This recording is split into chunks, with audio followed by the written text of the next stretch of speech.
Students, I am Ajit Verma, and in this series of tutorial today we will discuss about the different kind of managerial skills needed in today's scenario. And this is again a topic of your first unit in MCOB paper, that is management concepts and organizational behavior. So all the programs which are affiliated from AKTU University, especially the BBA MBA, they have this kind of curriculum. So while starting with the topic, managerial skills की हम बात कर रहे हैं and अगर मैं introduce करूँ इसको आपको कॉन्सेप्ट की अगर हम बात करें तो management skills are closely related to management styles and to each other. Basically skills आज के सेट में स्किल सेट्स की हम बात करते हैं। मैनेजमेंट का हमने इससे पहले जो 2 ट्यूटोरियल्स में डिस्कस भी किया है कि मैनेजमेंट क्या है, व्हाई इट इज़ इम्पॉर्टेंट, तो उसी से कनेक्ट करते हुए हम आगे बढ़ रहे हैं। तो आज की डेट में जो भी स्किल्स मैनेजमेंट के द्वारा शो किए जा रहे हैं to handle the various things, to manage the very big undertakings and organisations, those all are the part of the managerial skills. No manager is required to use these skills constantly, and different styles draw more heavily on different skills more often than others. देखिए आज की date में कोई भी एक manager basically हर समय या हर एक परिस्थिति में एक ही तरीके के स्किल्स को डिस्प्ले नहीं करता है, बल्कि डिफरेंट तरीके के स्किल्स रिक्वायर्ड हैं अलग अलग सिचुएशंस में अलग अलग चीज़ों को हैंडल करने के लिए। कार्पिन की एक रिपोर्ट में भी ये सजेस्ट किया गया था कि modern managers need better soft and people skill. जैसे कि हमने पिछले टॉपिक में बात की थी कि मैनेजमेंट सिनेरियो कैसे कैसे चेंज हुआ है, तो उसमें भी हमने ये बात डिस्कस की थी कि earlier it was believed that people were treated like machines, and a very harsh kind of behavior was used by the management to deploy the peoples to get the task done. But when the scenario changed, तो जो human emotions हैं, जो people है, एक soft corner जो humans के प्रति develop किया गया मैनेजमेंट का, वो कहीं ना कहीं कार्पिन की रिपोर्ट में आया है।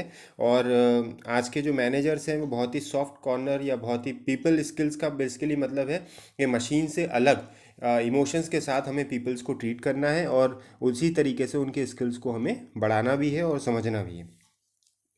नटशेल में अगर यहाँ बात करें हम कुछ एक स्किल्स जो कॉमन हैं, जो एक तरीके से आज की नीड ऑफ द आवर है, वो क्या है स्किल्स। सबसे पहले आता है इसमें कम्युनिकेशन।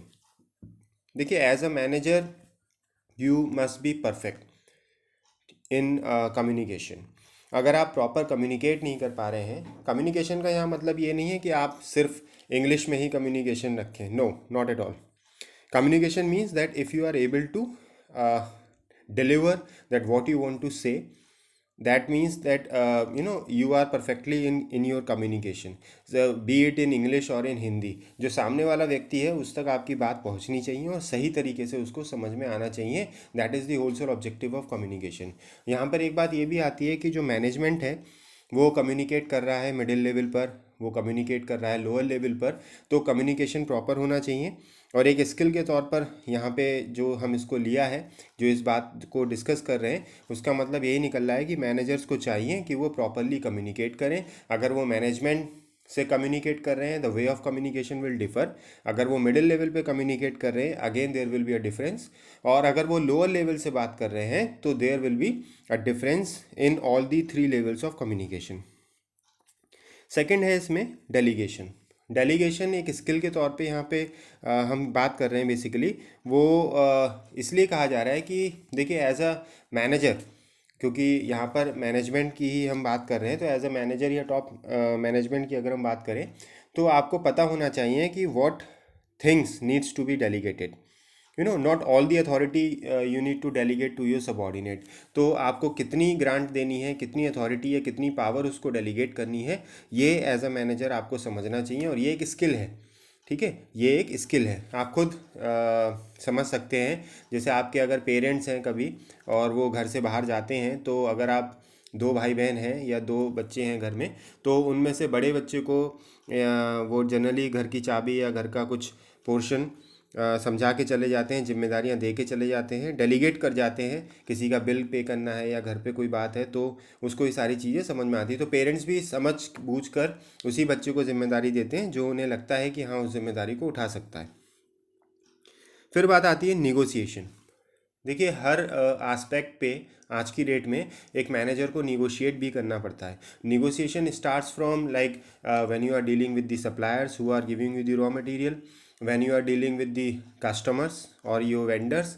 ठीक है, जब आप उनको सामान या उत्पाद बेच रहे हैं, you are again negotiating with the labour class, with the trade union, कि उनको कितनी सैलरी आपको बांटनी है. तो अगर आपको निगोशिएशन करने की समझ नहीं है, अगर आप उनसे बातचीत नहीं कर पा रहे हैं, तो भी आपका एक नुकसान है, इसमें ऑर्गेनाइजेशन का नुकसान है. तो एज ए स्किल सेट आज की डेट में ये बहुत ज़्यादा रिक्वायर्ड है.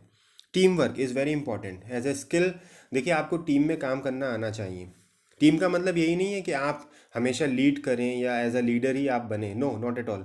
बल्कि आप एक टीम में रहकर अच्छा प्रयत्न कर सकते हैं, आप अपने टीम में अपनी एक जगह बना सकते हैं, वो भी एक तरीके का स्किल है. आज के युवाओं में, आज के जो मैनेजमेंट के सामने चुनौती है वो ये है कि not every one can be a part of the team. तो ये बहुत ज़्यादा रिक्वायर्ड है कि कौन टीम में रह सकता है, कौन टीम में रह के काम कर सकता है, टीम के गोल्स को अचीव कर सकता है, ये बहुत ज़रूरी है. Stress management. देखिए आज की जो जॉब है वो मल्टीटास्किंग है, और कहीं ना कहीं उससे प्रेशर क्रिएट होता है, एक स्ट्रेस डेवलप होता है, जो आपको कहीं ना कहीं मेंटली भी और फिजिकली भी आप उससे प्रभावित होते हैं. तो स्ट्रेस को मैनेज करना भी आपको आना चाहिए. आपको अपनी हॉबीज़ पता होनी चाहिए. अगर आपको उससे स्ट्रेस आपका कम हो रहा है तो you should go for that. जैसे अगर आपको, जैसे आज की डेट में योगा के ऊपर बहुत ज़्यादा ध्यान दिया जा रहा है. तो योगा कोई नई चीज़ नहीं है. आज से हजारों साल पहले योगा हमारे यहाँ आ चुका है. हमारे यहाँ इसका वर्णन है ग्रंथों में और सब जगह. तो योगा कोई नई बात नहीं है, लेकिन योगा का जो यूज़ है वो आज की डेट में क्यों बढ़ा है? क्योंकि आज की डेट में जो मैनेजर्स हैं दे आर वेरी स्ट्रेस्ड. ठीक है, तो उसको दूर करने के लिए yoga can be very helpful. Exercise है, योगा है, मेडिटेशन है, ये सारी चीज़ें आज की डेट में आ गई हैं, और अच्छे अच्छे बड़े कंपनीज़ के सीईओ, टॉप मैनेजर, बॉसेस, वो सब स्ट्रेस मैनेजमेंट की टेक्निक को यूज़ कर रहे हैं, अपने स्किल्स को डेवलप कर रहे हैं. Problem solving and decision making. Every step taken by the manager is a part of like he has to thoroughly examine that what kind of problem, what kind of situation is there, and what are the different sorts of alternatives available for him. He should thoroughly analyze each and every alternative, and then he has to take the decision. And every decision taken by the manager will affect not only him but to the entire organization. तो problem solving किस तरीके से की जा रही है, आप कहाँ कंप्यूटर पे सॉफ्टवेयर के थ्रू मैथमेटिकल फॉर्म में ये किस तरीके से आप प्रॉब्लम सॉल्विंग कर रहे हैं, because there are so many approaches, there are various approaches to handle the problem. And again decision making आप किस तरीके से कर रहे हैं, it should be your individual decision और group is involve in to decision making. ये सारी चीज़ें मैटर करती हैं. Time management. देखिए टाइम मैनेजमेंट पे आज की डेट में चर्चा करना इसलिए और ज़्यादा इंपॉर्टेंट है क्योंकि every one is having a limited time. Means 24 hours are available in a day. किसी के पास 25 घंटे नहीं है, किसी के पास 26 घंटे नहीं है, ऑल हैव 24 आवर्स. एंड इन्हीं 24 घंटों में आपको अपनी personal and professional life manage करनी है. ठीक है, तो जितना भी समय आप ऑफिस में रहते हैं उतना समय आप प्रोडक्टिव रहें, आप फ्रूटफुल रहें ऑर्गेनाइजेशन के लिए, ये बहुत ज़रूरी है. अगर आप अपनी पर्सनल प्रॉब्लम भी लेकर आते हैं वहाँ ऑफिस में और डिस्कस करते हैं तो वो भी नहीं होना चाहिए. तो आप अपना टाइम इस तरीके से मैनेज कीजिए कि समय रहते आप अपना ऑफिस का काम कंप्लीट कर पाएँ ऑफिस में ही, और जब आप घर पहुंचते हैं तो घर की सारी परिस्थितियां, घर की सारी प्रॉब्लम्स आप घर पे ही निवारण कर पाएँ. और इसके अलावा जो समय बचता है उसमें आप अपने ऊपर ध्यान केंद्रित करके अपने डेवलपमेंट पर, अपने स्किल्स को बढ़ाने के लिए काम कर पाएँ. उसके बाद आती है बात इमोशनल इंटेलिजेंस की.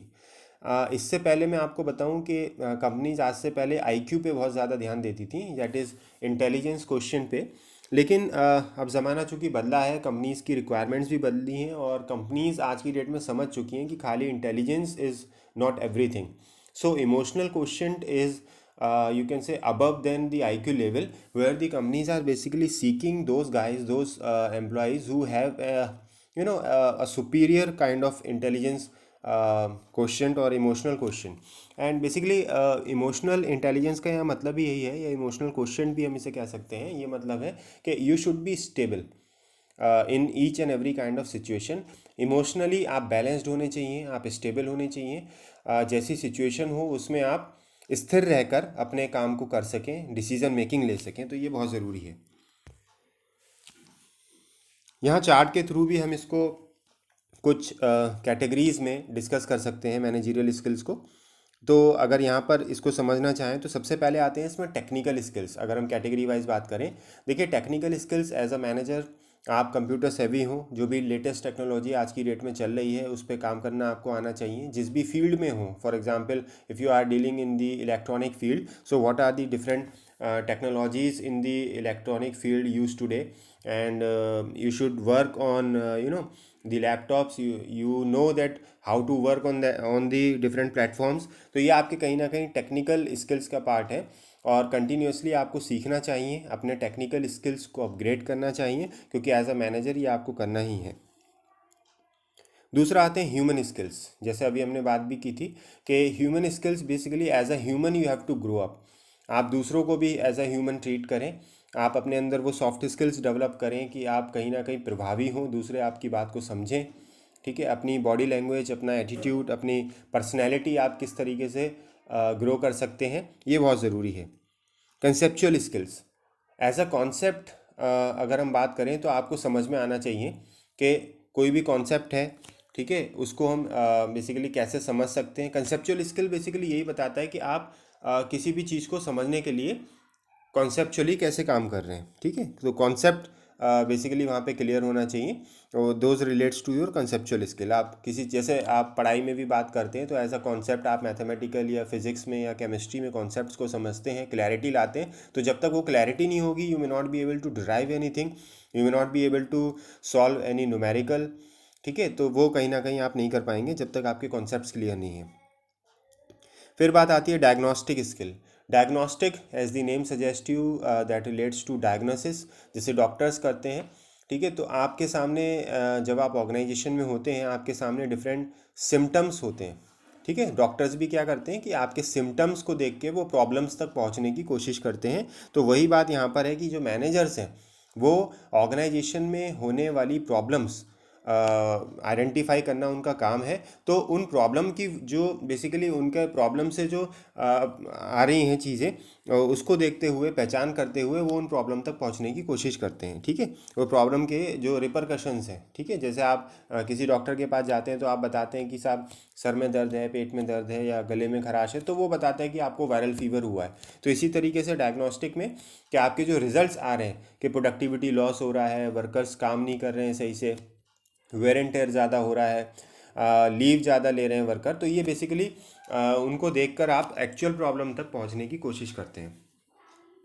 फिर बात आ रही है एनालिटिकल स्किल्स। एनालिटिकल जैसा कि नाम से ही क्लियर है, एनालिसिस। यहाँ पर आपको बेसिकली एनालिसिस करनी है और बेसिकली जो डेटा आपके पास है अवेलेबल, वो आप यूज़ करते हैं एनालिसिस के लिए। और एनालिसिस करने के लिए आपके पास डिफरेंट तरीके हैं, कई तरीके हैं जो एनालिसिस करने के लिए इस्तेमाल किए जाते हैं। तो जो भी डेटा एज अ मैनेजर आप डिसीजन मेकिंग आपको करनी है, तो जो डेटा आपके पास है पास्ट का, उसको रख कर सामने, उस पर कई तरीके से आप एनालिसिस कर सकते हैं। यह आपका एक स्किल का पार्ट है। यहीं पे बच्चों हम डिस्कस करते हैं जो बेसिक फंक्शंस हैं मैनेजमेंट के, वो भी हैं आपके टॉपिक इसमें फर्स्ट यूनिट में। तो यहाँ हम बात कर लेते हैं। यहाँ 5 फंक्शंस जो बेसिक हैं, 5 बेसिक फंक्शन या इंपॉर्टेंट फंक्शंस ऑफ मैनेजमेंट के, वो हैं planning, organising, commanding, coordinating and controlling. आइए इन पे बात करते हैं एक एक करके। देखिए, सबसे पहला फंक्शन यहाँ है प्लानिंग। एज अ मैनेजर या मैनेजमेंट का जो पहला फंक्शन है वो है प्लान करना। प्लानिंग हम क्यों करते हैं? प्लानिंग हम करते हैं फ्यूचर को देखते हुए, फ्यूचर के लिए बेसिकली फोरकास्ट करना is a kind of planning. ठीक है, आप दूर का सोचते हैं, आप भविष्य में क्या करना है आपको, ये सारी चीज़ें प्लानिंग का पार्ट है। तो प्लानिंग मैनेजमेंट का एक फंक्शन इसलिए भी कहा जा रहा है प्राइमरी, क्योंकि आप मैनेज तब करेंगे जब आपने प्रॉपर तरीके से सारी प्लानिंग कर रखी है। तो फर्स्ट स्टेप ही कह सकते हैं कि मैनेजमेंट का, दैट स्टार्ट्स फ्रॉम प्लानिंग, जिसमें आप ऑब्जेक्टिव्स को सेट करते हैं, इवैल्यूएट करते हैं, चॉइसेस देखते हैं, अपने प्लान को डेवलप करते हैं। ये सारी चीज़ें बेसिकली प्लानिंग का पार्ट है। सेकंड आता है इसमें ऑर्गेनाइजिंग। ठीक है, प्लानिंग के बाद आप बेसिकली ऑर्गेनाइज करते हैं। ऑर्गेनाइजेशन में डिफरेंट रिसोर्सेज को, डिफरेंट चीज़ों को जो भी स्कैटर्ड है उनको आप एक जगह पर लाकर उनको ऑर्गेनाइज करने की कोशिश करते हैं, वो ऑर्गेनाइजिंग का पार्ट है। और ऑर्गेनाइजेशन में अगर हम बात करें तो डिफरेंट जैसे रिसोर्सेज हैं, एम्प्लॉयज़ हैं, ठीक है, लेबर है, देन इंफ्रास्ट्रक्चर में मशीन्स हैं। तो ये सारी चीज़ें हैं जो अलग अलग आप यूज़ करते हैं एज अ इनपुट, और इनसे कहीं ना कहीं आप एक आउटपुट जनरेट करते हैं। और ऑर्गेनाइजेशन अगर आपका इफेक्टिव है, अगर आपने उनको सही कॉम्बिनेशन में, सही तालमेल में बिठाया है, तो कहीं ना कहीं आप उनको अच्छे से ऑर्गेनाइज भी कर पाएंगे। तीसरा जो फंक्शन है मैनेजमेंट का, वो है कमांडिंग। कमांड करना, या कह सकते हो आप डायरेक्ट करना, इंस्ट्रक्शंस देना। तो एज अ मैनेजर आपके जो जूनियर्स हैं, जो सबॉर्डिनेट्स हैं, उनको कहीं ना कहीं आपको डायरेक्ट करना है, उनको कहीं ना कहीं आपको सिखाना है, सुपरवाइज भी करना है। ठीक है, तो ये सारी चीज़ें आती हैं कमांडिंग में। और not everyone has the capability to do the work on itself और हिमसेल्फ। एंड कहीं ना कहीं मैनेजर्स का ये रोल है कि वो डायरेक्ट करते रहें और कमांडिंग सिचुएशन में वो काम कराते रहें। फोर्थ जो फंक्शन है इसमें, वो है कोऑर्डिनेटिंग। कोऑर्डिनेटिंग बेसिकली क्यों ज़रूरी है, क्योंकि देखिए पहले भी हमने बात की थी कि as a organisation, as a management अगर हम देखें तो बहुत सारे फंक्शंस जो ऑर्गेनाइजेशन में होते हैं, उनको अगर हम डिपार्टमेंट वाइज देखें तो marketing, human resource, finance, personal, ठीक है, प्रोडक्शन, ये सारे फंक्शंस हो सकते हैं। तो इनको कहीं ना कहीं डिफरेंट डिपार्टमेंट में कोऑर्डिनेशन की ज़रूरत है। ठीक है, आप कहीं ना कहीं डिपार्टमेंट में अगर कोऑर्डिनेशन नहीं होगा तो भी एक मैनेजमेंट सही से नहीं हो पाएगा। ऑर्डर किस समय ले रहे हैं आप, वो ऑर्डर प्रोडक्शन हाउस में जो कस्टमर बेसिकली डेस्क है, वहाँ पर आप ऑर्डर रिसीव कर रहे हो, वो प्रोडक्शन में जाएगा। प्रोडक्शन वाले देखेंगे कि इन्वेंट्री में रॉ मटेरियल वगैरह कितना है, उसके बाद वो उसका डेडलाइन देंगे कि कितने समय में बन जाएगा। उसके अकॉर्डिंग फिर वो मार्केटिंग एंड सेल्स वाले आगे काम को बढ़ाएंगे। फिर फाइनली वो प्रोडक्शन से होके मार्केटिंग में जाता है, पैकेजिंग डिपार्टमेंट में, और फिर वो मार्केट में जाएगा। तो अगर इन सब डिपार्टमेंट में कहीं ना कहीं कोऑर्डिनेशन की कमी है, तो आप पाएंगे कि वो जो ऑर्गेनाइजेशन है वो अपना काम सही से नहीं कर पाएगा। फिर बात आ रही है कंट्रोलिंग। कंट्रोलिंग, देखिए कंट्रोलिंग बहुत ज़रूरी है। प्लानिंग अगर आपने कर रखी है और उस पर प्रॉपर कंट्रोल नहीं है तो भी बेकार है। जैसे आप किसी क्रिकेट मैच में देखते हैं कि आपने जो सेकंड इनिंग में जो चेस कर रही होती है टीम, अगर उसको पहले से मालूम है कि उसको कितना स्कोर पहुंचना है जीतने के लिए, और पर गेंद पर बॉल पर उसको कितने रन बनाने हैं, या पर ओवर में कितने रन बनाने हैं, ये सारी चीज़ें पहले से पता होती हैं। ठीक है, बट आपने जो प्लान किया है, अगर उस पर कंट्रोल नहीं है आपका, अगर आप उतने रन नहीं बना रहे हैं पर ओवर, तो कहीं ना कहीं आप टारगेट से अपने दूर चले जाएंगे और आप जीत नहीं पाएंगे। तो इसी तरीके से आपने जो भी प्लानिंग की है, अगर उस प्लानिंग पे आपका प्रॉपर कंट्रोल नहीं है, ठीक है, तो भी ऑर्गेनाइजेशंस लॉस में रहते हैं। तो प्लानिंग एंड कंट्रोलिंग बहुत ज़रूरी है। अच्छे से अच्छे प्लान फ्लॉप हो सकते हैं प्रॉपर कंट्रोल के बिना। ठीक है, तो ये बेसिक फंक्शंस हैं मैनेजमेंट के। तो ठीक है बच्चों, ये वाला ट्यूटोरियल हम यहीं फिनिश करते हैं। Thank you.